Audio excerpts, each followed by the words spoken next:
டே காசி வேலை எல்லாம் முடிஞ்சிச்சா? எல்லா பாக்ஸும் போயிடுச்சுண்ணே. இன்னும் 2 பாக்ஸ் தான் இருக்கு. பரவாயில்லையா, யோகா எவ்வளவு சீக்கிரம் வேலை முடிச்சிட்டா? யோகா இதே மாதிரி வேலை செய், கண்டிப்பா மேல வருவ. அண்ணே இருந்தாலும் நீங்க அவனுக்கு ரொம்ப இடம் கொடுக்குறீங்கண்ணே. இடம் கொடுக்கலடா, இதுக்கு பேர் தான் புத்திசாலித்தனம். திட்டி வேலை வாங்கலாம், தட்டி கொடுத்து வேலை வாங்கணும். அப்பதான் நமக்காக இன்னும் வேற செஞ்சு வேலை செய்வானுங்க. இத்தனை நாள் இது தெரியாம நான் உனதான் உட்காந்துட்டு இருக்கேன். நீயும் இதெல்லாம் போக போக கத்துக்கோ. சரிங்கண்ணே. என்னண்ணே அவர் உங்ககிட்ட என்கிட்ட நாசுக்கா பேசி சாமர்த்தியம் வேலை வாங்குறதா அவரை பத்தி உங்ககிட்ட பெருமையா பேசிட்டு இருந்திருப்பாரு. ஆமா, உங்களுக்கு எப்படி தெரியும்?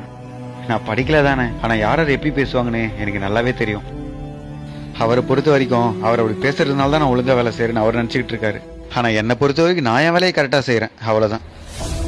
இந்த மாதிரி ஆளுங்கெல்லாம் தோணுச்சுன்னா நல்லா பேசுவாங்க, தோணலன்னா நம்ம கிட்ட மூஞ்சி காமிப்பாங்க. இவங்க கிட்ட நான் மட்டும் இல்ல, மேனேஜரா இருந்தாலுமே நீங்களுமே பார்த்துதான் இருக்கணும். ஏன்னா அவங்கள பொறுத்த வரைக்கும் நானும் ஒரு வேலைக்காரன் தான், நீங்களும் ஒரு வேலைக்காரன் தான்.